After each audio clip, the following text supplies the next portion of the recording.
Eric's. Omar. This is the episode we've been waiting for. So both of you competed in powerlifting. Trex, when was your last powerlifting meet? Just the other day. It was March of 2012. 2012, exactly. And then, Eric, when was your first, let's say, IPF affiliate powerlifting meet? IPF affiliate would have been 2013. Right. So yeah, about a decade ago for both of you, 12, 11 years. Okay, cool.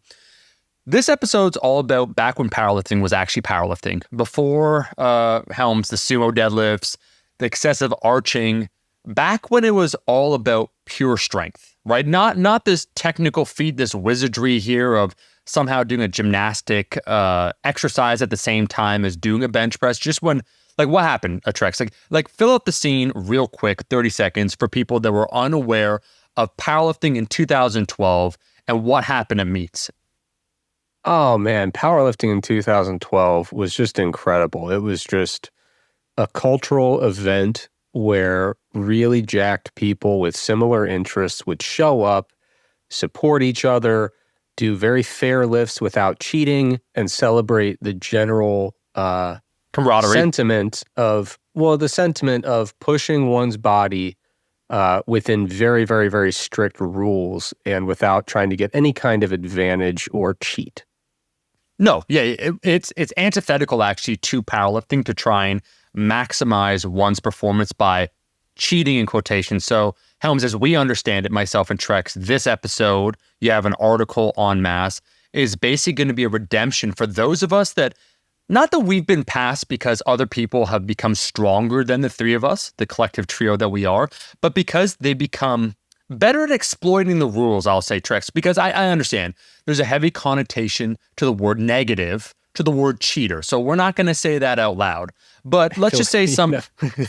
One time I was interviewing a lawyer about dietary supplement regulations, and I kept using the term loopholes, and he said, whoa.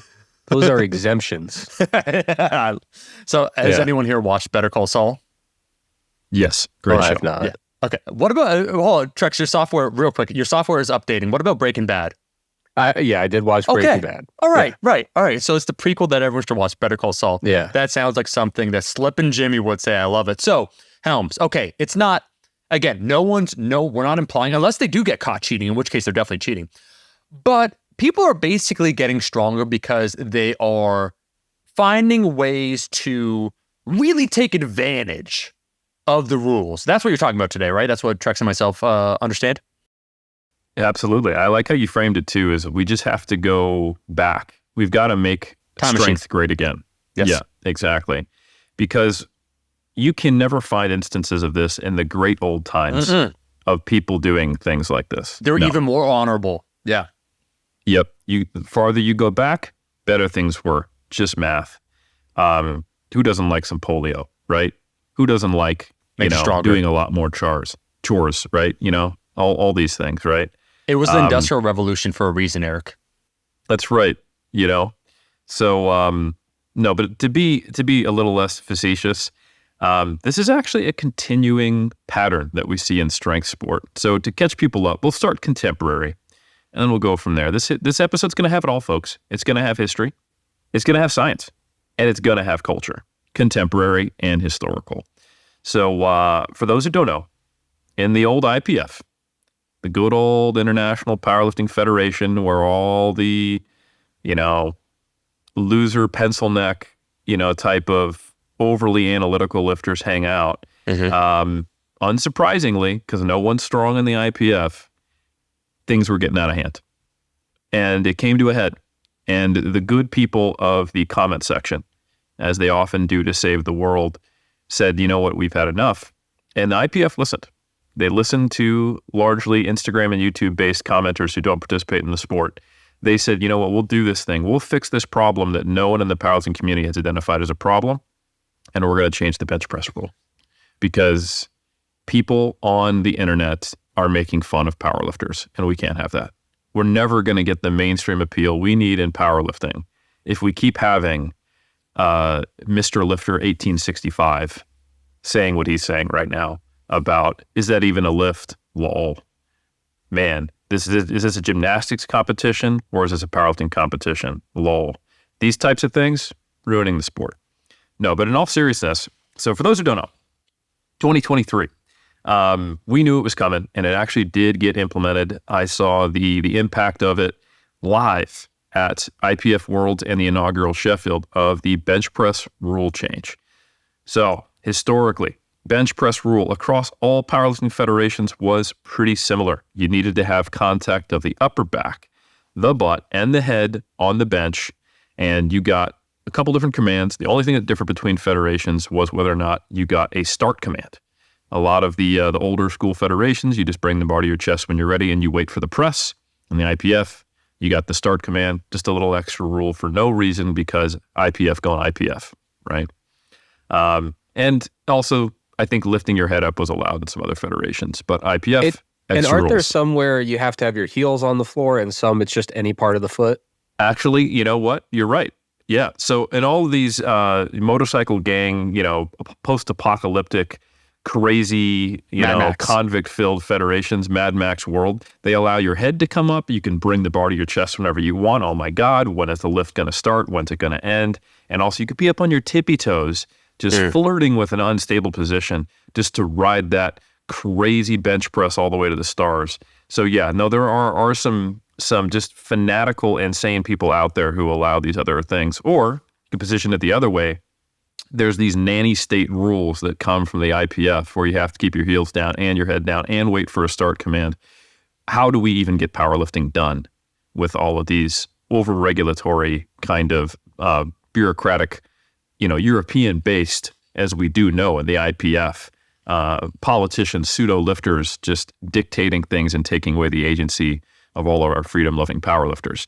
So this is the politics of powerlifting that we unfortunately have to deal with, and the goose-stepping IPF has its boot on our neck once again, and they decided we're going to make the bench press rule even more complex. See, I don't know how to frame this, Omar. Should I be saying that people are cheating and the IPF rule is a good thing, or is the IPF overly regulatory? I don't know. You let the audience make up their mind. No, I do just be fair and balanced. I'm trying. Yeah. Both sides, lovely people. I was going to say that I think it's going to be very interesting, however, this whole debate of fairness, basically, right? Always in sport. But when you show the historical lens, I think it becomes especially interesting. And the only thing, like we've been joking around a lot, the only thing I wonder, not with this bench press rule, but just in general, is what becomes difficult now that we're truly doing like more raw lifting, but now we're, raw with like knee sleeves and so on and so forth, is comparing across generations is the only thing, not this bench press rule and not this, is it excessive arching? It's not, like in my personal opinion, it's not, or the rule change, but just when different equipment and different things, when it becomes sort of difficult, essentially, to your point, both of you, what you're saying, like, I'm not going to name a non-IPF federation, but yeah, like, let's say, the press command isn't as consistent or whatnot, that becomes hard then to compare, right? Or deadlift bar. So there is a kernel, like I think we're discussing, Eric, what is fairness, like in sport in general, like these rule changes, what would their function be? What is actually the intended one? What is the outcome? And then what is the net effect on the lifter and the perception of the sport? I appreciate that. And thank you for bringing us home and solidifying things. I will also join you and temper my own ADHD as well.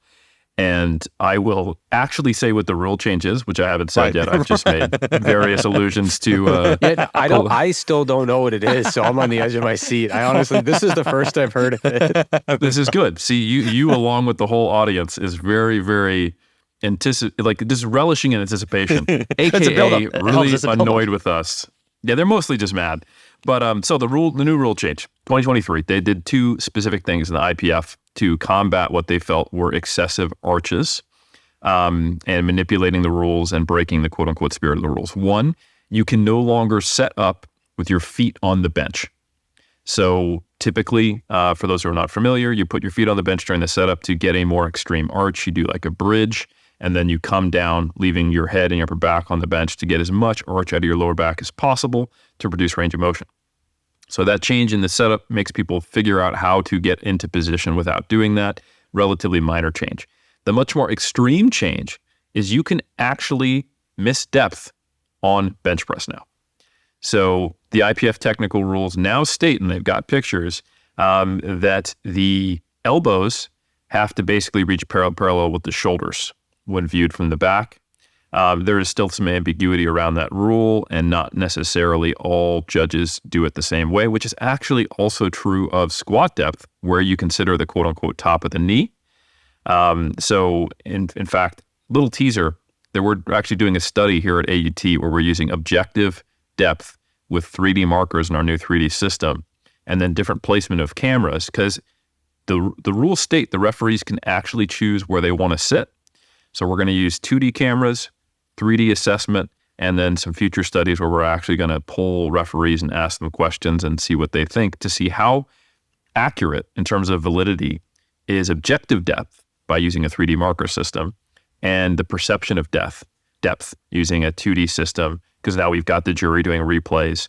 And then does the position of the referee relative to the lifter matter? Because it's challenging. You can't get that perfect side angle like you would with a camera when you're assessing your own depth on squats, say with your phone, because there's spotters there in a competition and they block your view. So you typically get this offset kind of 45-degree angle, and then also the head judge, and people might move around. But you could technically have all three judges sitting wherever they want in relation to the platform if you read the technical rules. But anyway, humans are involved in this sport. So as much as powerlifting is kind of objective in terms of the numbers you lift, depth is subjective. And now with so many points of contact that are required during the bench press, so many things occurring, you can get a blue card, you can get a yellow card, you can get a red card. There's one more thing that the refs have to pay attention to, and that's whether or not you hit depth. And this has resulted in some pretty serious consequences for a very, very, very, very small number of lifters. The vast majority of lifters only had to change their bench setup technique, myself included. But it is actually very challenging to not hit bench press depth. You have to have the combination of extreme flexibility and very short arms and be benching close to max legal width. And those are the instances where you typically get people on the internet losing their damn mind, because you have someone with a very, I would say, athletic and impressive level of flexibility in the lumbar, and then also the right combination of anthropometry and a grip width, to where there are some cases where you've seen people only have the bar travel, say, 2 to 3 inches. But they are definitely the extreme minority where you see these. But of course, the internet finds the craziest thing, so it can definitely kind of inflate our perception of how often is this a quote-unquote issue. And of course, a viral video of someone benching way more than they might otherwise look like they could, as say a lightweight lifter, or often a female, because those people tend to be a little more flexible on average, having an extreme arch, doing max legal width, and then only having the bar travel a couple inches. So, these instances, as they got on the internet, people would question, is this bench press is this bench press record even legit? So that pressure of basically, I think, honestly, if you just hang out kind of in the powerlifting scene, this was never something that powerlifters talked about. But in recent times, as we've talked about many times in our culture, powerlifting has become popular, or more popular in the mainstream. Videos are getting shared around. The sport is growing, which is great, but it also means that there's actually spectators now. And an interesting thing is that most people, I think, relate to powerlifting a little more easily than some other sports on a personal level, because they themselves lift, and most people do some form of squat, bench, and deadlift. I think it's a little different to something like strongman, where it's more of a spectacle, or Olympic weightlifting, which is a little more of a niche sport, and maybe you might have done that in your youth, but a lot of people, they simply can't do the Olympic lifts even though they're watching it, So I think it's an interesting thing where the critiques that I think drove this rule change, and I think a lot of people would agree with me, largely came from non-competitive powerlifters commenting on these bench press examples where it looked like, oh man, is that even real? What's going on? The bar barely moved. Eric, real quick, man. So yeah, 2023 rule change, probably as a result of pressure from, half jokingly, but also seriously, the perception of powerlifting. But I'm curious, I don't remember, obviously they must have made a statement. What was their rationale behind the rule change? Was it with the objective of, powerlifting being more fair, or eliminating excessive arching because therefore if one is to do that, that is a sign of not using it? Like, what is the actual rationale? Because I do think what is intended is the perception of powerlifting, right? To your point, like people in the comments that don't actively participate in powerlifting are the people that are the most critical of the arches they see. And this is perhaps in response to that. So what is then the argument? I'm just curious before you get into it and like actually what happened, like what did they release? Because fairness is such a complicated actually definition. Mm-hmm. Yeah, no, I think there were both legitimate. Honestly, I think I really do think it comes down to perception. Like currently the World Games are coming up. They're entering unequipped lifting into it for the first time. The Sheffield's going on, and there was, I think, if you look at the official arguments for why, it got a bit complicated. But some of there are instances where there's almost no range of motion, and that does bring into question, like, if the bar is almost already starting on your chest, what happens? It's kind of like it breaks the mold. I mean, it's a very rare instance, but I have seen it where literally the bar only travels about an inch. So they get start press, and it's like if the bar is starting on your chest, did you actually press it? So I think that is kind of one angle that people would state. But the debate is complicated because it inherently does limit the absolute weight that can be bench pressed, and powerlifting has a complicated relationship with that, just the existence of equipped lifting. And I think it's one of those things, like it could be a slippery slope, right? It's easy to state that powerlifting is all about finding a way to lift the heaviest load possible, because that's powerlifting in its most pure state. Some people will say is equipped lifting, knowing that without this equipment it would crush you, and this heavy load on your back and just pushing the limits. But there's only acceptable ways that the community is okay with pushing the limits. And even equipped lifting got out of hand, evidenced by the unequipped boom, right? And now there's almost this kind of revival of some of the single ply lifting. And it's interesting because it's like, we've gotten away from what powerlifting was. And I think we just have to accept that powerlifting is going to evolve, even though I'm not a huge fan of the bench press rule change, or at least the I would say the amount of energy behind it. I think there's an argument for it in extreme cases. And sometimes you do need to make rules that affect the minority of cases, because it's just like I would sit there as a judge on a bench press on this really crazy, unique case of a highly flexible ex-gymnast with short arms. And I'm like, I gave a press command, but I'm actually not sure the difference between the start and the press. Like there's been a few instances like that. And that's fair enough, right? But I don't think that was the real motivating factor. I think the real motivating factor was simply that the change was implemented because of the backlash on social media, primarily from novice or untrained individuals or non-competitors.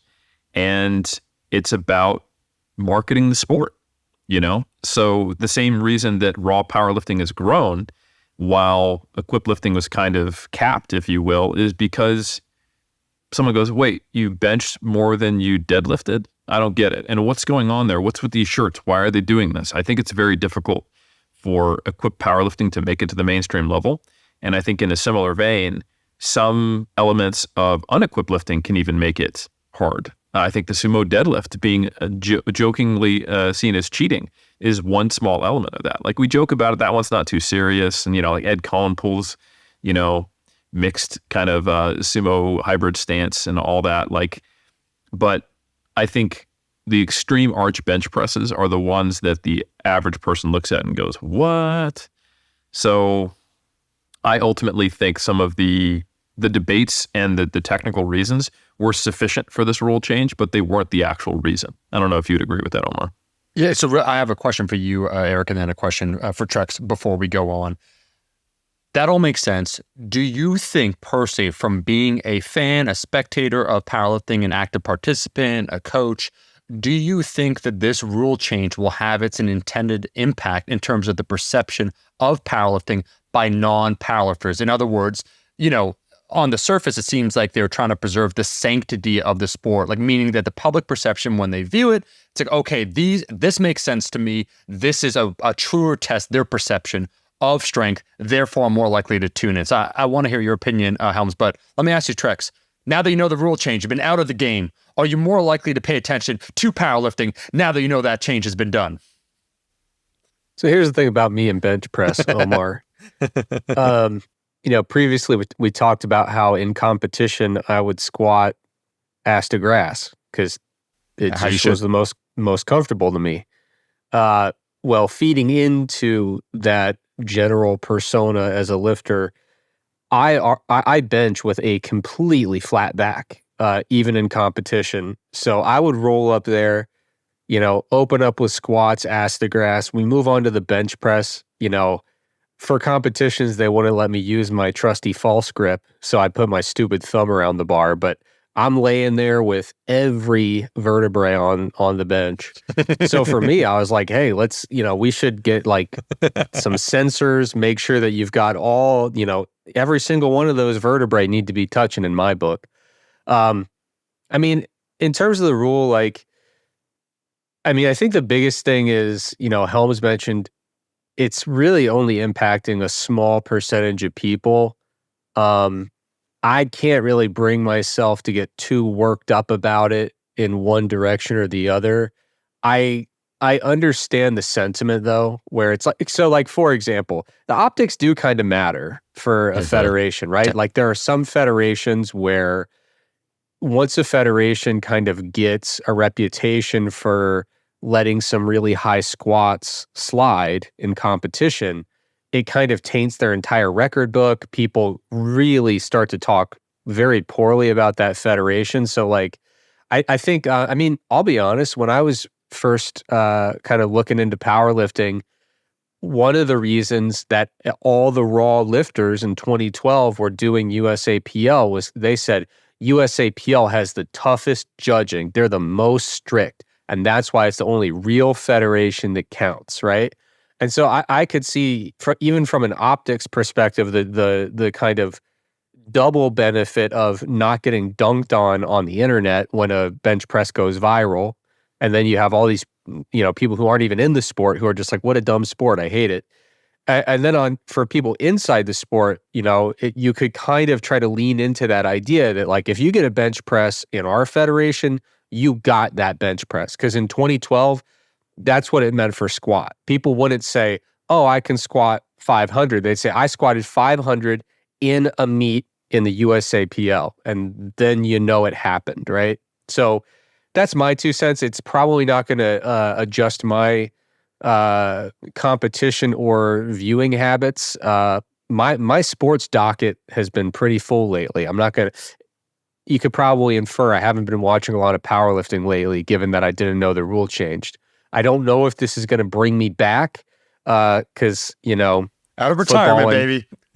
Football and basketball are a little bit faster paced for me to watch.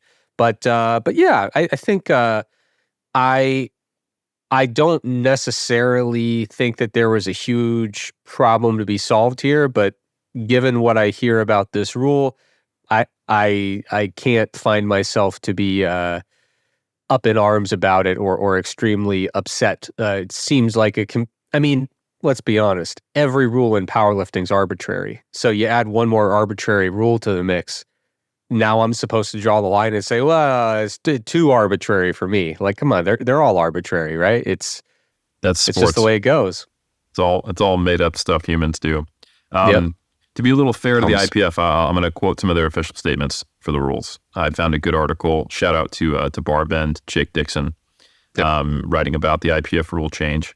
So effective January 1st, 2023, the bench press will be judged under new criteria aimed at curtailing the extreme measures athletes take to reduce their range of motion.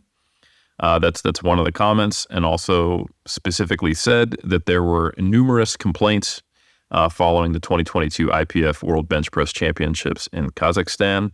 And they also acknowledged, and this is important, that it wouldn't affect 95% of athletes. And I think those are true statements. And, where do numerous complaints come from in 2022, 2023? The internet. So I think there's even an acknowledgement of where that is. Okay. So that's what we're dealing with. I got to see the impact of this firsthand. So for those who don't know, Agata Sitko, who is the 2024 champion of the Sheffield and arguably the strongest one on the planet right now. totaling 669 kilos, which is bonkers. You could call her a bench press specialist, but are you a bench press specialist if you're also the strongest person on the planet? You're kind of just good at everything. She only got 1 out of her 3 bench presses at the inaugural Sheffield when I was there, because she didn't actually hit depth on one of them, and she had to adjust grip position and then how much you arch. And I think for the most part, I've seen the few lifters this does affect, there's been a slight reduction in the load they can lift. And then as they, acclimate to it, they're back to improving. I think in Agata's case, that there's a good example. She's setting bench press records, and it's not like, oh man, her 2022 bench was so much larger. There's other people like, Owen Hubbard is a relatively popular example you could think of on the men's side. There's some Swedish lifters as well. I don't want to bring any attention to any specific lifters, but I thought Agata was a good example because I specifically saw her struggle with the rule, barely register a bench, and now here she is setting bench press records. We talked about in another episode how she actually broke Jennifer Thompson's record, So I agree that it's not going to affect a ton of people, and I do agree that also optics matter, especially in this era where we're trying to get the sport to be more interesting to the masses. So one thing I do really want to challenge here is just kind of some of the typical arguments and rationale and quote unquote logic to why this is acceptable or other things aren't, and point out some of the inconsistencies, and perhaps get us to have a better understanding of maybe why certain lifts are allowed to be manipulated and other ones aren't, or certain movements. And then also talk about some recent data we have where they actually published a study looking at how much do people, on average, your typical trained lifter who knows how to arch, get out of arching versus not arching. So we can talk about objectively, how much is the typical person, not your extreme outlier, getting out of trying to manipulate range of motion on bench press to the degree they can. And I think the numbers would probably surprise people based upon how up in arms people get around the outlier cases. Just kind of bringing it home, all right, what's your typical lifter getting out of it? So history, science, culture. So I'm going to do my best Connor Heffernan impression here and try to go through some of the really cool history. He's written about this. There's actually a really good, not only a publication in Iron Game History that John Fair did on this topic, the tragic history of the overhead press in Olympic weightlifting, which is great. But Connor has also written about it, I think, for Barbend, if I recall correctly. So for those who don't know, I think Olympic weightlifting has a really, really, really cool history. If you go back all the way to the late 1800s, it was primarily dumbbell lifts rather than barbell lifts. It was a event within track and field, and it would change, and they would do different versions of the lift every time, barbell or dumbbell, like a one-hand anyhow or a two-hand anyhow, or a bent press that really have gone away. And it wasn't until the late 1920s that Olympic weightlifting actually became Olympic weightlifting and its own event in the Olympics. And then it wasn't until, I believe, the 30s, if I recall correctly, that the sport actually crystallized around 3 specific lifts. You heard that right. 3 specific lifts, folks. Not just the snatch and clean and jerk, but the snatch, the clean and jerk, and the clean and press. So again, this was prior to the official emergence of powerlifting, which was in the mid-60s, which was originally just thought of as accessory lifts that you would do for Olympic weightlifting, the quote-unquote odd lifts. People were squatting, bench pressing, deadlifting, and doing basically anything else. And kind of the emergence of these other federations and the official making of these competitions resulted in Olympic weightlifting, the not very well known all around lifting, and then powerlifting. And there are also strict curl competitions.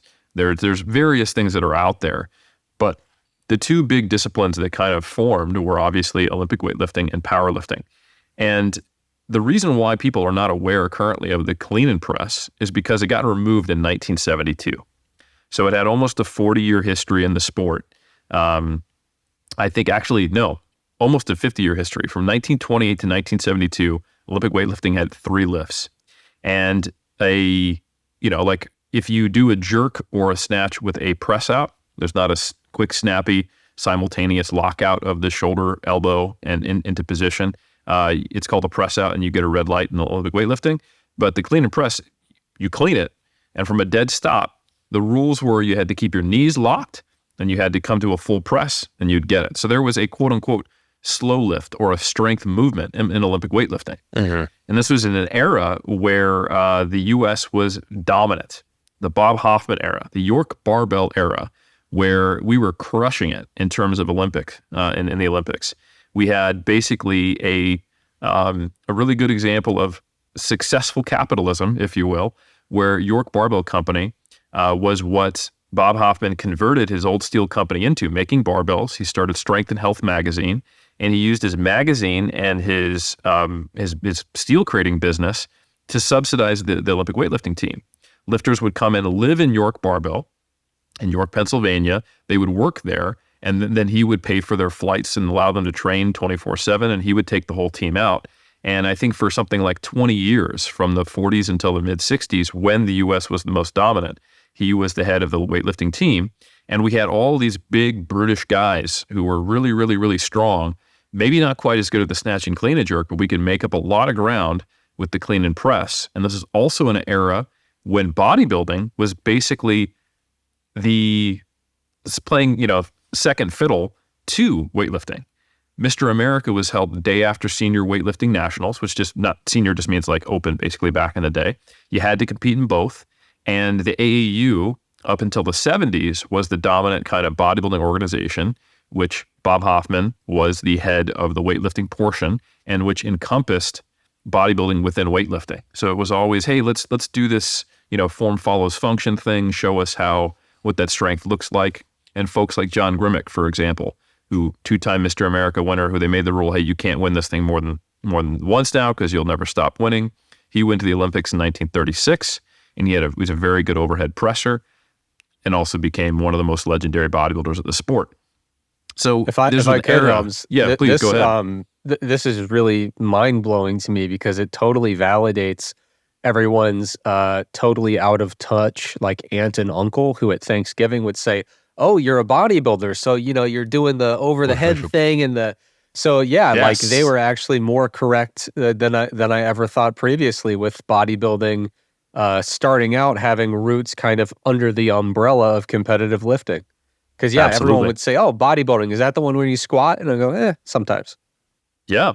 And it was a really common thing to see people do very well in both sports for a long time up until the Weeders came around and they became dominant and they were advocating for bodybuilders who didn't want to necessarily be strength athletes as well.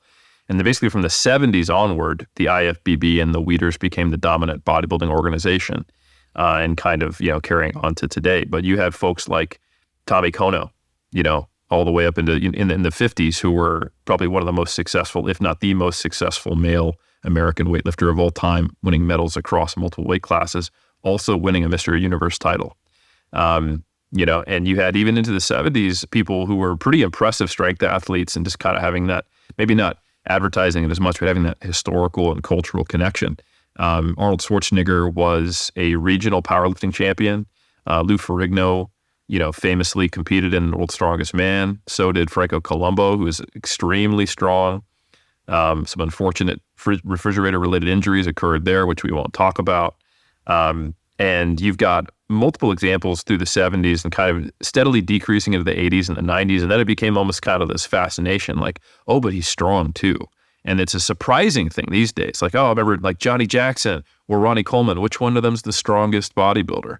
And it's like these two guys. But that was the norm, back in the day. Like, you couldn't find bodybuilders in the 70s and 80s who didn't, participate in strength sport to some degree. There was even a soft drink commercial or I think it's a beer commercial where Frank Zane is doing a clean and jerk on an Olympic weightlifting platform. And it looks like he's doing it quite competently. And afterwards he has a nice cool beer. But Frank Zane is not known as a strength athlete. He's like the more aesthetic, smaller kind of throwback who did well. 3 times Mr. Olympia, known for as almost purely for his aesthetics, not for his training. But you watch that video and you're like, that guy knows how to do a clean and jerk.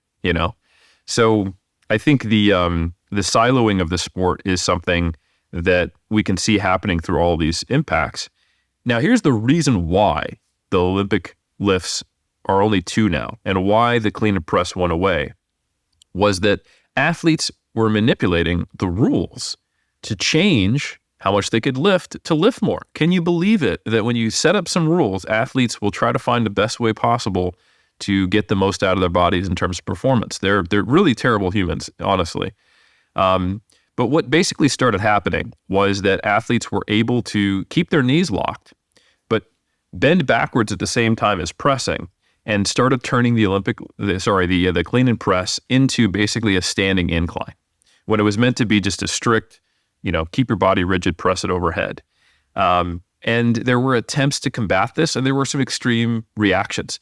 There were even judges who visibly protested on the platform when someone followed the rules, and they left the building. There was instances of people throwing stuff and pretty vociferous fights that happened in the 50s and 60s. So it started to get out of hand basically 20 years into organized Olympic weightlifting. And I want to say in the late 50s, there was a quote unquote rule change to try to curtail the clean and press. But unfortunately, it was done in a way, and I'm sure you guys can predict how well this went. The rule change, I think by the words, was excessive leaning back or excessive arching is basically not allowed. Yeah, that's clear. Exactly. So I think specifically because of this rule change, we eventually saw the rule change that just removed it altogether. And I think it was also the combination of that along with the emergence of powerlifting. Because now we've got this thing, we've got this pure bench press. You want to lean back more, just lay down and just press it. We have these slow lifts, right? We have the strength lifts, and then we have this elegant stash. We have this elegant clean and jerk. It takes power. It takes, it's a clearly separate discipline, poise. Right? Yeah. So, and a lot of the people who are really, really strong at clean and press are probably maybe better suited to, powerlifting anyway. Of course, there's going to be overlap. But this rule eventually, it became even more problematic with the excessive arching designation, because now you've got potential for, if it's my country, that's not an excessive lean back. But if it is, then it isn't. Or at least the perception of that. And then you just got ambiguity. So now instead of it just being everyone can lean back, but they got to keep their knees locked, now it became any given day, I'm not sure how much I'm allowed to lean back, which, by the way, is something that happens in powerlifting all the time. I'm not sure how long our press commands are going to be. I'm not sure how strictly they're going to call depth. Are they going to interpret the top of the patella or the top of the thigh as depth? And you have to adjust to the way the refs are in that competition, right? That's something as a coach in powerlifting. So you're seeing this very similar parallel 60 years ago going on in Olympic weightlifting. And unfortunately, and John Fair would argue tragically, the clean and press got removed after the 1972 Olympics because of these issues. And then it became more similar to the sport we know today of only having the clean and jerk and the snatch. Now, here's the thing. It's clearly an issue with strength athletes. We are morally bankrupt people. Other athletes would never do anything like this.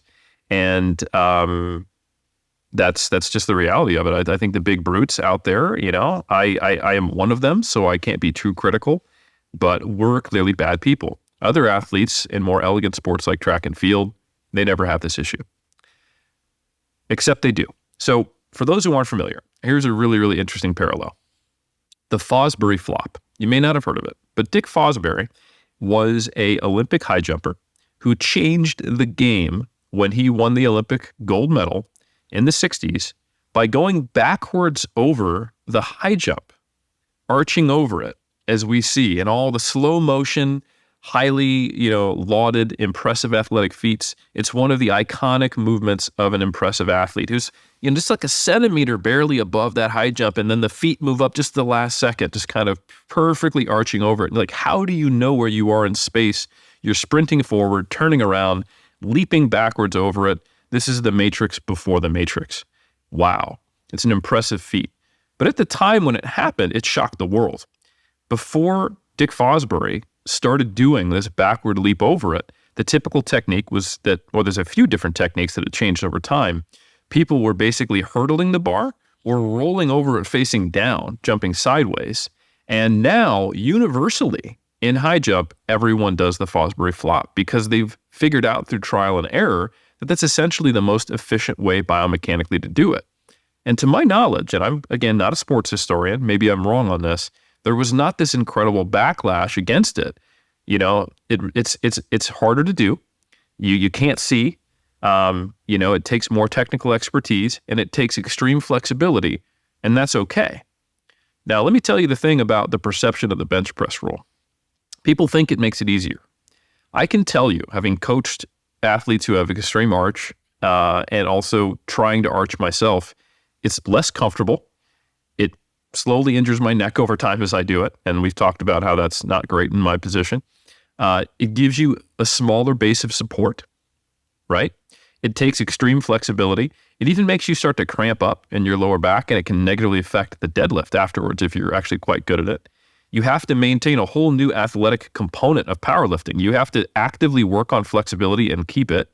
Most people physically can't even do the arches they're complaining about. And it's much easier to misgroove the bench press because it's a narrower bar path. Now that you have a lower base of support and you're more arched, you're more declined, if you shift forward or backwards, you're done. It becomes actually a little more similar to a quick bench press, where there's a very, very narrow path where if you lose it, you're done. And you're getting a lot more out of your triceps than your pecs because of the range of motion change. So if you told me, hey, here's a situation where it takes more flexibility, you have a lower base of support, and it is actually reducing the range of motion and making the lift more efficient, and you tell me, yep, and that's why it's bad, then I say, okay, what about the squat jerk? We got Olympic weightlifting. We got the Chinese weightlifting team. We got Liu Xiaojin, everyone's favorite lifter. He's shredded, and oh my God, look at that. He's going into a full, deep overhead squat, over 200 kilos, standing up. This is a god among men. He is the pinnacle of strength standards because you know what he did? He took a smaller base of support. He found a more efficient way. You don't have to drive the bar up as high, so it's technically easier. You're manipulating the range of motion, and it takes extreme flexibility to go into a position where you're in full dorsiflexion, full knee flexion, full hip flexion, full shoulder flexion, full elbow extension, overhead squat, 200 kilos. It allows you to lift more if you can effectively do the technique. Why aren't we saying that the squat jerk is cheating? Looks so good. It's optics. It really is. So you can describe a highly technical arched max grip bench press the same way you can describe the Fosbury flop or the same way you can describe a squat jerk.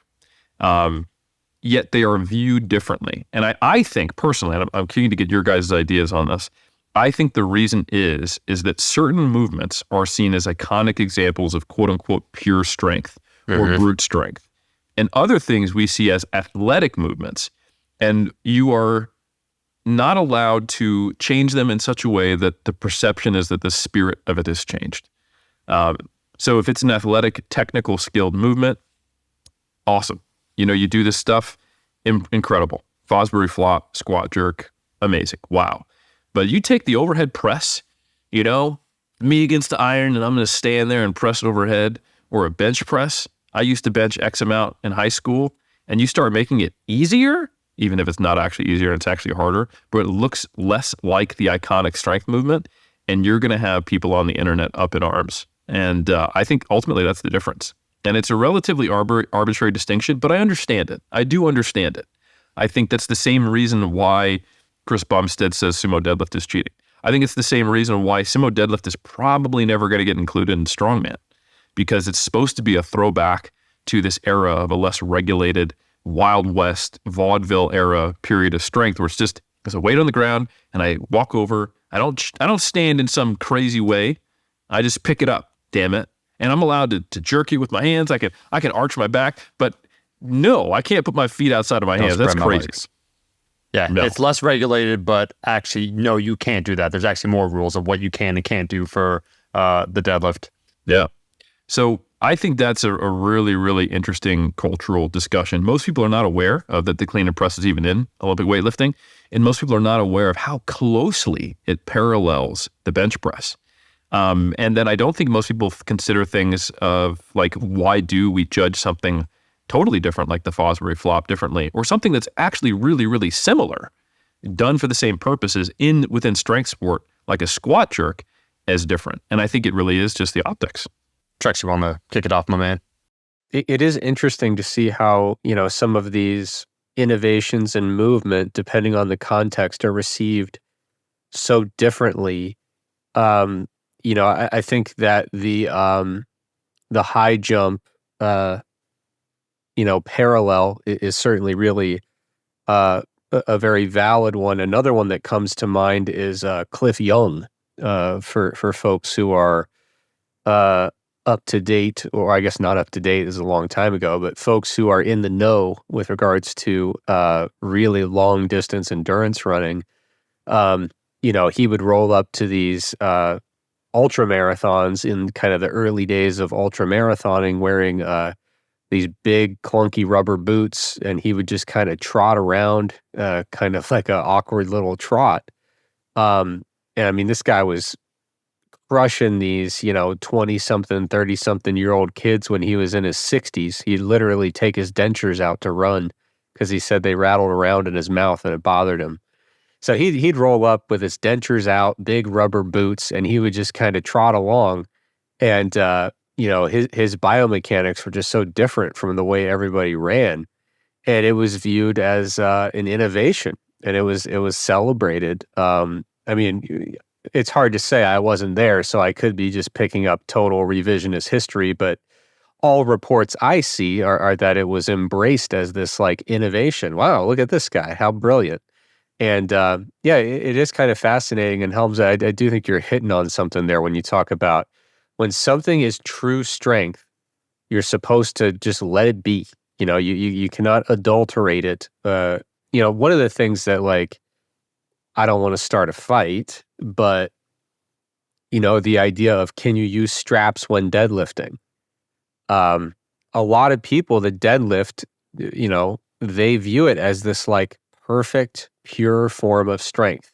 A thing's on the ground and you fully pick it up, and if you do anything in terms of, adding straps to help with your grip, now it's no longer just you expressing raw maximal strength. And of course, deadlifts tend to be in raw lifting the highest lift, right? In terms of the number of pounds or kilos moved. So whenever you have a lift like that is kind of viewed as like the benchmark of raw, pure strength, people really don't like for it to be messed with. They don't like you to find any little way to kind of maneuver within the guidelines or rules and get a few extra pounds out of it. So it is fascinating to see how one person's ingenuity is another person's cheating or, taking shortcuts, so to speak. So, I've never really had personally a horse in the race because I've always been a flat back bencher because it feels comfortable and it's where I get my best poundage. A really deep squatter and a conventional deadlifter. So I didn't really have any personal battles to fight here. The old school folks would look at me and say, now that's a guy doing it the right way, the way my grandfather did it and the way his grandfather did it, even though bench press wasn't invented yet.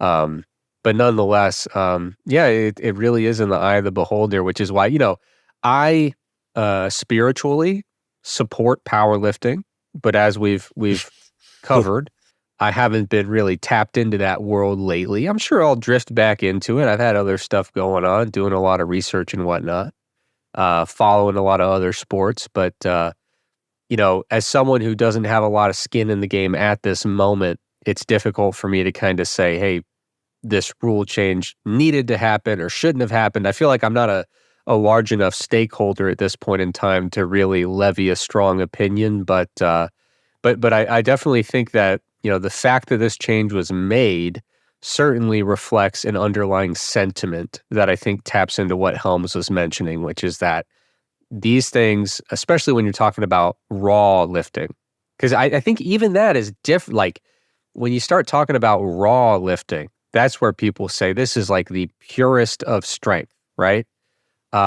Whereas, I think folks who do equipped lifting are often a little bit more biased towards saying, hey, let's get every pound we can on the bar, right? We're already doing the bench shirt and we're doing, these sleeves and those wraps and everything else. The point here is to move as much as possible. right? And I think, back in the day, folks tell me, I wasn't into powerlifting yet. Before I got into it, I hear that at least in the States, powerlifting was basically all equipped powerlifting, right? And then raw powerlifting kind of fractured out from that as kind of a little outgrowth or a little branching of the sport.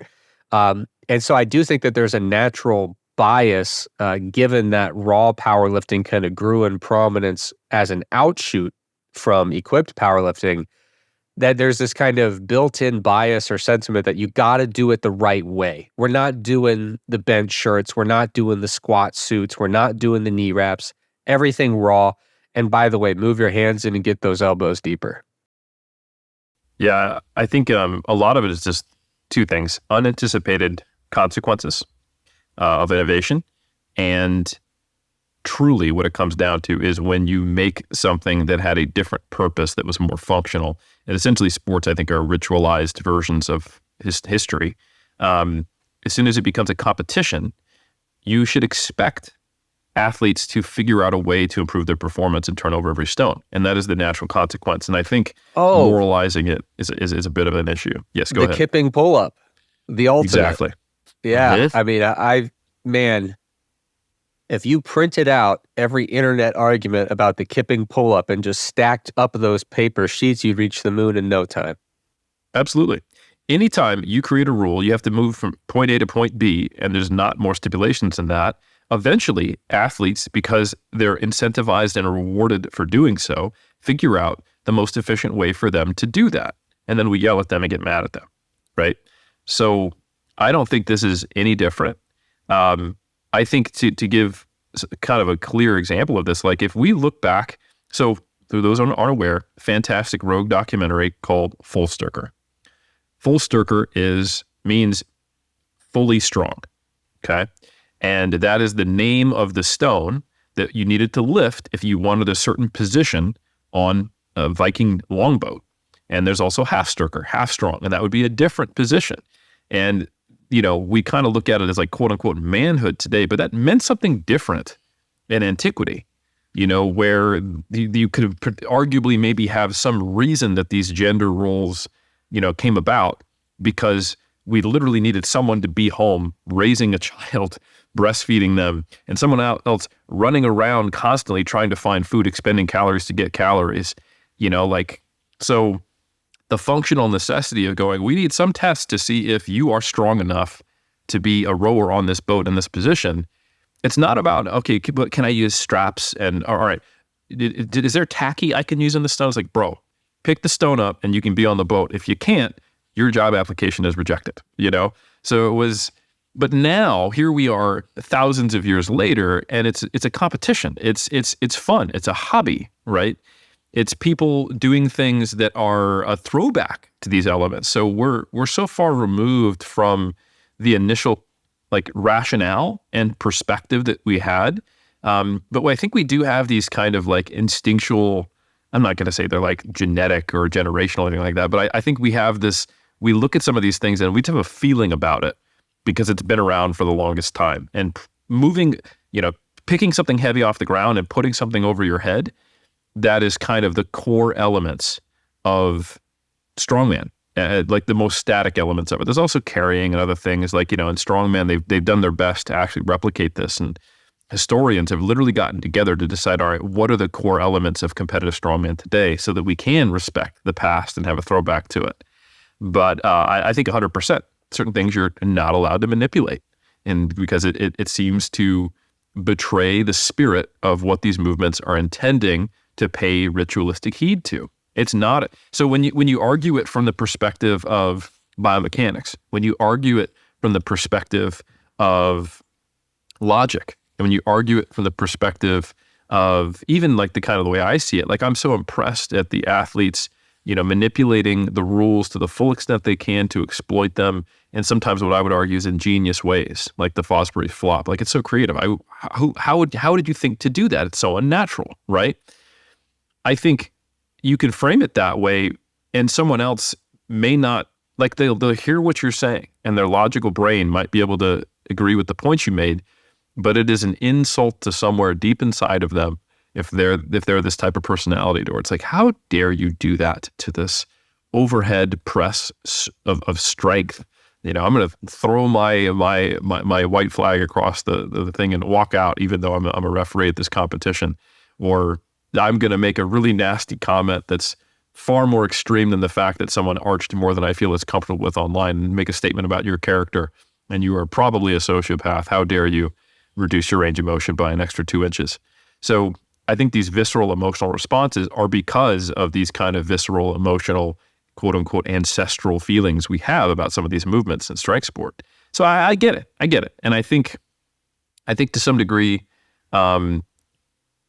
collectively, we majority agree on arbitrary rules that are not always based upon logic. They're based upon feeling, and sport is going to evolve and change.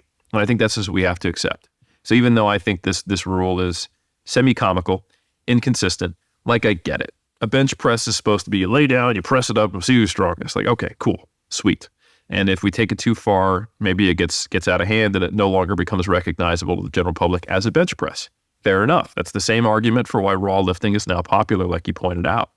And I don't think people intended for equipped lifting to become what it was. It was early on, athletes just figuring out a way to be stronger, and there was no ban of wraps. And then they're like, oh, can we wrap our chest? Can we wrap our hips? And then eventually the supportive equipment got to the point where it's like, all right, now we're making jokes about hydraulic pressing and exoskeletons. And it's like, all right, so I get it. There is such a thing as a slippery slope, and the initial kind of, like, another example of a rule change is you're not allowed to need someone else's help to put your knee sleeves on, because it got to the point where, all right, is this raw lifting? These are might as well be knee wraps. So I think that's where we're at. I get it, as much as we were being facetious in this episode, but I think anytime we are trying to make rules, they should not just be based on our emotional responses to things or perception, although those do, like I acknowledged, probably need to be included to some degree. We want to have some data, and we actually do have some data. So there was a recently published study where a group of researchers said, you know what, let's quantify what is happening when experienced lifters arch and try to get the most out of this. So there's a great study that came out just recently. We covered it in mass by Bartolome and colleagues, titled Flat Back versus Arch Back Bench Press, examining the different techniques performed by power athletes. And they took 15 pretty highly trained strength athletes. They had an average of, or not an average, but they had an average of 1.38 times body weight bench press, which is pretty impressive, considering this is A, raw, and B, includes both men and women. Out of those 15 athletes, 10 were specifically experienced with doing arches. That's because it was a mixed group of powerlifters, weightlifters, and throwers, okay? So this is, a majority group who knows how to arch, has experience with both flat back and arch technique, and they could bench, almost 1.5 times body weight on average, and again, including 3 women in that group. So pretty impressive. And what they did was they looked at EMG, and they also looked at some velocity metrics and some displacement, which is just another way of saying how far did the bar travel. And they looked at differences in 1RM. And I think what people would be surprised at is that when they compared in a crossover design, how much can you bench with a flat back technique, which is basically the like the personal trainer manual guidelines, where you're supposed to have 5 points of contact and you're not supposed to have your lower back coming off the bench. It's just kind of a natural, like if you look at the NSCA guidelines, you're supposed to have a natural level of lordosis, which is just the normal curve in your lower back, right? Compared to the, what's allowed in powerlifting, there was an average difference of 4.2 kilograms. So just under 10 pounds of what people could get out of it. So it's a notable amount. And if you look at the 95% confidence interval, it spanned from 0 to 8.4. So it's anywhere from a relatively negligible change to something a lot more. So I think we could say, or not a lot more, but a little bit more than 10 pounds. So the average person who institutes an arch and gets good at it, they can probably expect somewhere between 2.5 to 7.5 kilograms added to their bench press. And that matches my experience as a coach.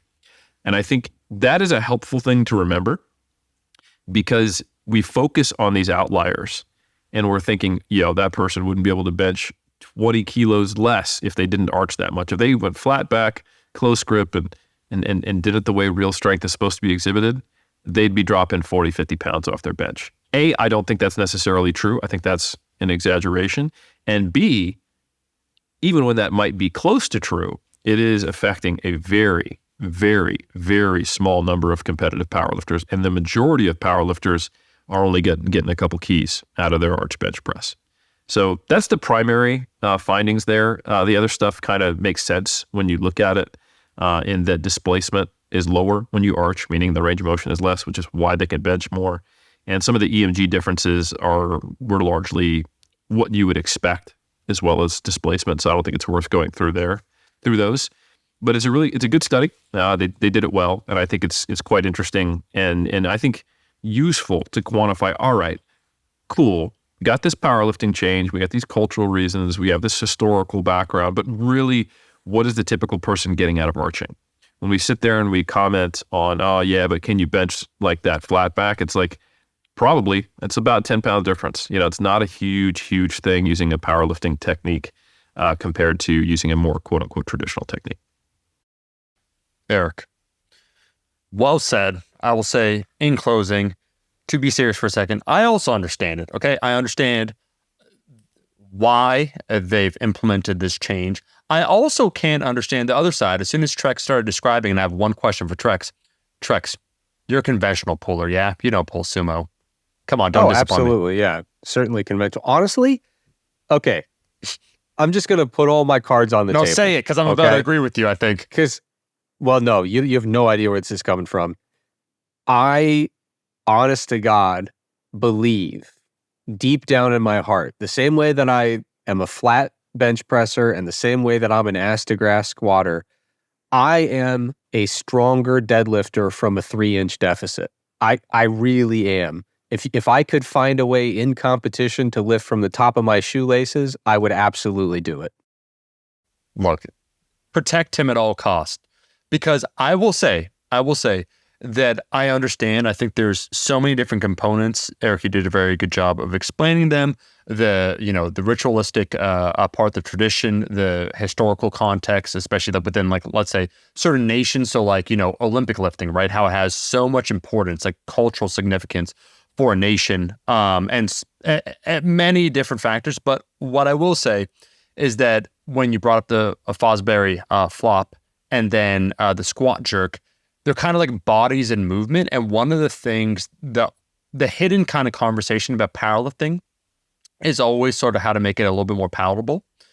Just because as it is perceived by other people, Trex was talking about various sports that he's watching, not that it's boring, but there's just not as much movement going on. And like, I think with the high jump and then also with the squat jerk, it is kind of intuitively understood by a human, especially watching that squat jerk, that while it might be easier in an absolute sense, that volatility that comes with that position makes it kind of exciting to watch. It's sort of dynamic. It's like, is this person going to get it? Are they not going to get it?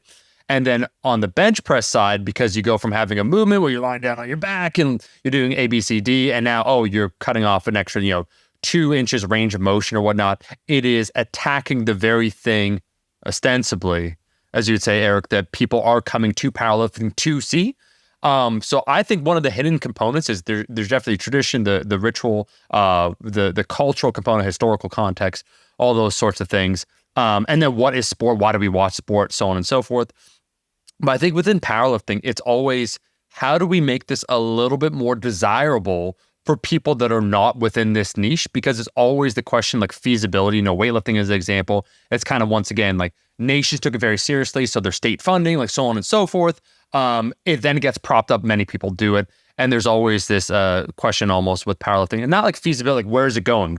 As you said, Eric, like, it's about being World Games. Like, do you really want to be in World Games where people are going to be having the success of arching? So it's an interesting conversation. I will say from a pure spectator standpoint, let's use some of these words, but there is sort of an elegance, not to whether you're arching or not arching, but there's a reason why we're drawn to, I think, as lifters, people doing a really low ATG squat, kind of that high bar position, like a weightlifter doing it, where there's something, an aesthetic component to us that's pleasing. That is not to say one should base the entirety of a sport upon, that looks really cool. when, in powerlifting, you're trying to lift the most amount of weight. But I think that hidden conversation about like how to make it more palatable and how to make it more acceptable to non-powerlifters is interesting. But also as a powerlifting enthusiast, I think it's perfectly fine to have the arch, except sure, Eric, like that, Larry said, you're a judge and you can't even tell when the person's starting or stopping it. But that's not really what they're getting upset about, some of the people in the comments. It's more like someone having a perfectly serviceable, and let's be honest here, more it's when women tend to do it, that like the guys in the comment section, they just automatically, because guess what? It's a threat to the ego. You're seeing someone bench press, 120 kgs, 265 pounds. You're thinking to yourself, shit, that looks harder when I do it. What I notice is a little bit different. This person is doing an arch. So I get these various components, but I think sport, as you said, Eric, is an ever-evolving also process. Yeah, it sucks to be a female strength athlete when you look at the comments, man. Either you are cheating, and that's why you're strong, right? And you can never be as good as a man, or you get co-opted as a man as an insult if you are as strong. Oh, you flat back bench and you're really strong. All right, you look like a man. Okay, you don't look like a man. You're Jennifer Thompson. You're cheating. I don't know what to do, but how do I protect my masculinity? Like there's always a way to lose, unfortunately, in those situations. So I feel for my sisters, but that is the nature of the fragile ego. And it's something that is, out there, and it's historically evident. It's evident in cultural commentary now. It is what it is. People go and hate, and I hate it. I hate hating, but hate's gonna hate, and I hate the haters who are hating. So it is what it is. Now, the final thing I will say is, like you said, Omar, from the spectator's perspective, I think it's interesting. You can evaluate how some sports are popular for very different reasons. So, for example, you can go the route in individual sport where it's relatable, or you can go the route where it's an incredible feat of athleticism. And I think this is really highlighted well in the general difference between running a marathon and sprinting. Like when you watch the 100-meter sprint at the highest level, it's mind-blowing how much power these people are exhibiting and how fast they are. However, sprinting is not necessarily more popular than running a marathon. And the marathon component, you have to actually know what a time is for it to be good. Like, 4 hours is good. And the marathon is incredibly popular because anyone can do it. And it's an impressive just to complete it. You can walk a marathon, be like, that's pretty freaking good. People show up in droves and have to shut down whole cities to host marathons, right? So I think that's similar to Olympic weightlifting versus powerlifting to some degree. Most people can relate to it. Olympic weightlifting is a spectacle, and it has a certain element of grace and elegance aesthetically. And then there's somewhere in between where it's relatable feats of strength that are just also a spectacle. And that's strongman. It speaks to something like, that guy's pulling a truck. That gal is pulling a plane. Holy crap, that stone is bigger than that person's upper body, and they found a way to get it over their head. So I think that's the difference between natural bodybuilding and enhanced bodybuilding. There's a different type of fan who goes to watch the Olympia who doesn't even, sometimes they don't look like they even lift. I think they're often involved in fitness, but they want to go see the freaks, right? They're not even interested necessarily in seeing classic. But the person who likes natural bodybuilding or likes classic physique or classic bodybuilding, they're getting something different out of it.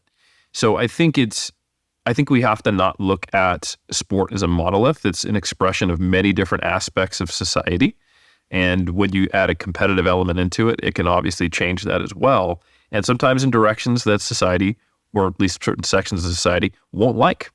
And it has to be kind of reined in to the general consensus if we want it to be generally popular. So I think it's an interesting thing to observe. It's hard to predict, and we can see echoes of it in history. And only thing I would say as a scientist and someone who's interested historically and a participant is I think we need to consider all these facets. And I think it would be nice if maybe this study came out before the rule change and was actually considering, okay, well, how much are athletes getting out of their arch? I think that should be somewhere included in there so that we don't make mistakes or half-baked ideas. Because I think an example of this going really poorly is actually the clean and press. We responded to this emotional rationale for why the clean and press is getting out of hand. They're bastardizing the strength movement. let's just say you can't arch as much. Very poorly thought through rule that caused more problems than it's fixed. And eventually we lost the clean and press out of the sport, you know? And I think that'd be kind of a cool thing to be involved with. There's not really, until the advent of modern strongman, ways of actually looking at what's people's overhead strength, you know? Because a clean and jerk and a snatch, that's overhead, but it's not just what's your raw overhead pressing strength. And now in strongman, it's quite challenging because we've got all these different implements that they're pressing, you know, and there's like a log press record, but how does that relate to my overhead barbell press, which people are still interested in? So nonetheless, I just think we need to go in eyes wide open, try to move a little slower, be more considerate, and think about what are these rules going to mean, and not just react to a general sentiment, but then go acknowledge the sentiment, say that, okay, I see what's going on here. We have a need to address this sentiment. Now, what's the best way to do it? And that's where I think sometimes these empirical investigations and consideration of history can all come together, each at a voice at the table, to make the best decision for the strength community. That's all I got to say. Well, I tell you what, Helms, I agree with you that, if I had been tapped into the powerlifting world when all these decisions were being made, I certainly would have advocated for something more like what you're describing, which is like, okay, there's a perceived problem. Let's get objective here. Let's try to quantify some things and see if perception meets empirical reality there. And then you can kind of figure out whether or not it makes sense or is worthwhile to intervene. And the one thing I did want to mention, as I heard you yearning for a true measure of overhead pressing strength, there is still a powerlifting federation that has a lot of competitions in my area where they do a strict curl competition as part of it. And Helms, I cannot wrap my head around the idea that you, as a bodybuilding powerlifter, are not competing in this federation. Yes. So I hope to see you on the platform, strict curling with your back against a wall. That is what I hope for you and for the Iron Culture audience.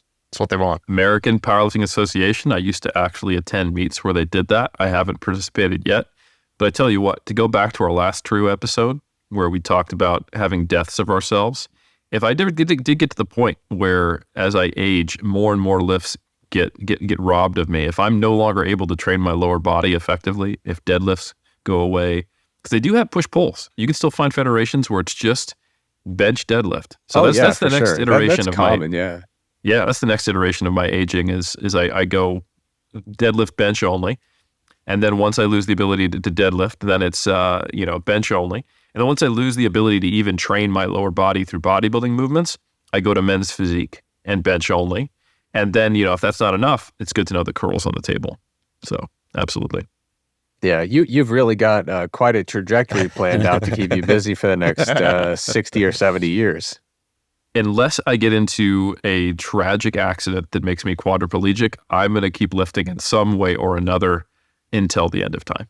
It's not shifting the goalposts. It's just what the future holds. And I can't wait to see the curls. We're going to say to ourselves, Helms, if you can't deadlift, it's not worth living. And then when we can't deadlift, we'll say, if you can't curl, it's not worth it. And then, it's just like the next thing. And then if that should happen to you, like if you can't curl your neck, it's not worth it. They're going to get Helms to the point where they bring over a hand grip dynamometer for him and say, all right, give it a squeeze, Grandpa Helms, as he's 110 and laying in bed all day, still clocking PRs on the hand grip dynamometer. If you can't left hand only because I have a nerve impingement on my right. Yeah. Well, everyone, I want to thank you for listening to another episode of Iron Culture. Let us know your thoughts as it relates to this conversation down below, and go ahead and leave a rating on iTunes. 5 stars is typically what people leave, but we leave it to your own discretion to determine what you want to rate us. We're back every single insert date here from now until the end of time. We'll catch you in that next episode.